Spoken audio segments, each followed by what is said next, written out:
me vitamins.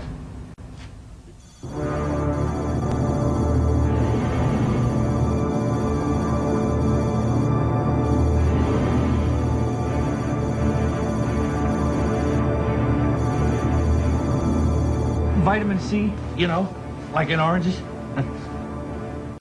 If you don't want to lose your vitamins, make the FDA stop. Call the U.S. Senate and tell them that you want to take your vitamins in peace. If enough of us do that, it'll work.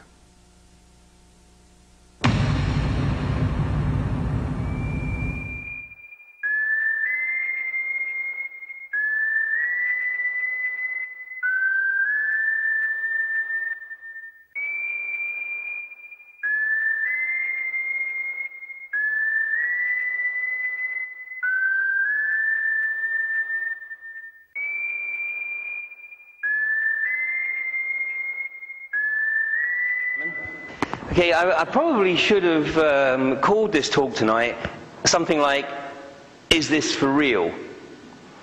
Because when I first started introducing this subject to people, the reaction was, "Oh, don't be so stupid, they're not going to do anything like that." And I said, well, you know, believe it or not, that's exactly what they want you to think. And I had one of these conversations, and the next day I was doing some research, and I pulled up a document from the National Health Federation. And you're going to hear about this organization during the course of my talk tonight. And the opening paragraph here, it says, "Never heard of Codex? That's exactly what they want. The Codex agenda." And we'll expand on this through the evening. The Codex agenda: only low-potency supplements available that will do nothing for your health. All or most foods genetically modified, and any beneficial supplements unavailable or sold only by prescription. Which is, by the way, exactly the way it is in Norway right now. And certain other countries are further down the road. But the key point here is, never heard of Codex? That's exactly what they want. This statement, and you have to forgive me for using the quote, because this guy is a lawyer, so you know, he has to use 100 words when, you know, probably 2 would do. But this is, I think, a pretty good summary of the whole thing. He says, Codex is the political equivalent of the current toxicology manuals, because it endorses and promotes for international trade and consumption in the whole wide world everything from pesticides to irradiation, genetically engineered foods and synthetic analogues for drugs and nutrients, in preference to biocompatible natural substances. Now, what we're talking about here is the process of gradualism. So, you know, if somebody says to you, "Oh, organic food, we're still going to have access to organic food in 2010, they're probably right. They're probably right.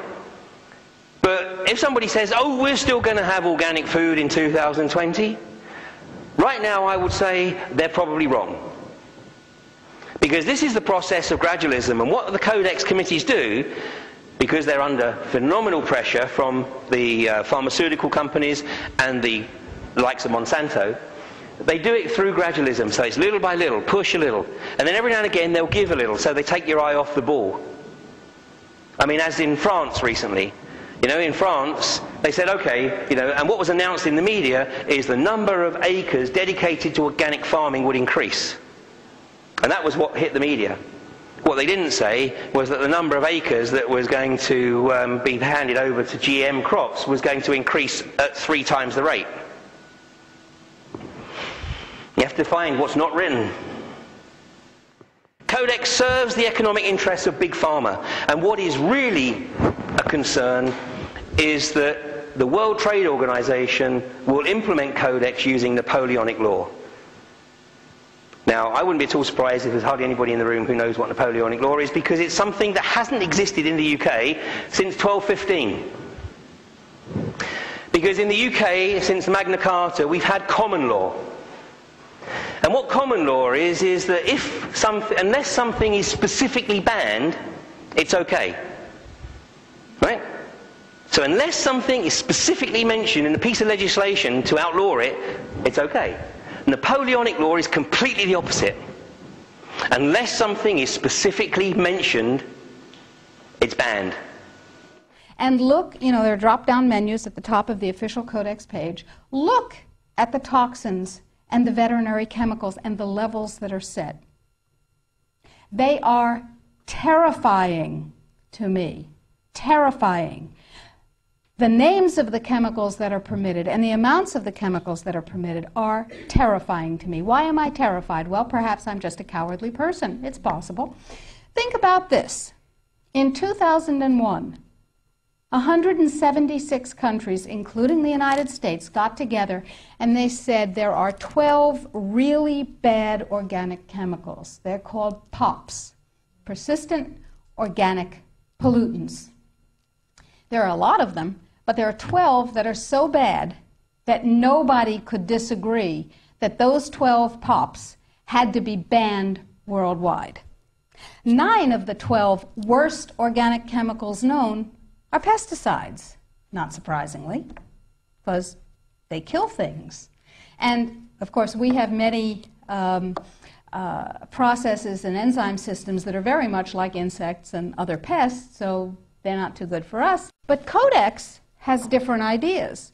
Codex has brought back 7 of the 9 forbidden POPs that 176 countries banned worldwide. Dieldrin, aldrin, hexachlorobenzene. And the food that is imported from other countries that contains these substances cannot be stopped at our borders, because otherwise it would be, God forbid, a trade violation. That's how Codex works. Do you know, picture in your mind a wasp or a bee trap where the insect voluntarily goes down the funnel and then can't get up out of the trap again? That's Codex. Please, if you unfastened your intellectual seatbelts, put them back on again. If you do the numbers in the WHO-FAO projections, the epidemiological projections, they estimate, not I, because what do I know? They estimate, they're the experts, that just the vitamin and mineral guideline alone, when it goes into global implementation on December 31st, 2009, will result in a minimum of 3 billion, that's B, bad, big, billion deaths, 1 billion through simple starvation. Those folks who die are not particularly economically successful from the point of view of the corporations. When you're starving to death, how much good can you do when the issue is how much can you buy? Not a lot. Forget them. But the next 2 billion, they will die from the preventable diseases of undernutrition. Cancer, the single most profitable condition ever known to humankind. Cardiovascular disease, a good second. Diabetes, pretty good producer. And a whole host of other preventable diseases. Who will die? Who knows? Who will live? Probably those people who are wealthy enough and powerful enough to have their own pushers of clean food and nutrients. That's who will live. You and I? Probably not. Our children? Probably not. Our grandchildren? Probably not. Nutrients under Codex not only are limited to those nutrients on the positive list, and we anticipate there will be 18 of them, and they do not include CoQ10, glucosamine, chondroitin sulfate. They do include fluoride, which, to my knowledge as a physician, has absolutely no biological benefit whatsoever. But it does make people complacent.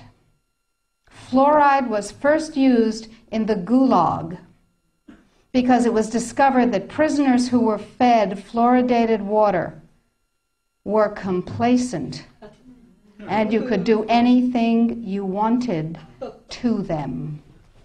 They were easy to manage. I mean, this, I'm going to show you, this is a real David and Goliath situation. And I wouldn't be here tonight if I didn't think that David had a chance. I think David's got more than a chance, but there's a lot of groundwork to do to really give David a chance. So it's very important that we make sure that we do not become Codex compliant. But then we'll be hit with all those big trade sanctions and the country will be destroyed economically, right? No. Remember surprise? One of the principles of war? Remember mass, where you take your strength and put it against the enemy's weakness? Well, here's what we've done. We have a team of lawyers who have spent hundreds of hours with us pro bono. These are good guy lawyers. These two gentlemen and we have spent hundreds of hours studying Codex, understanding its weaknesses, a lot of weaknesses, and constructing a strategy which will take the sucker down. It will take it down. But I need you.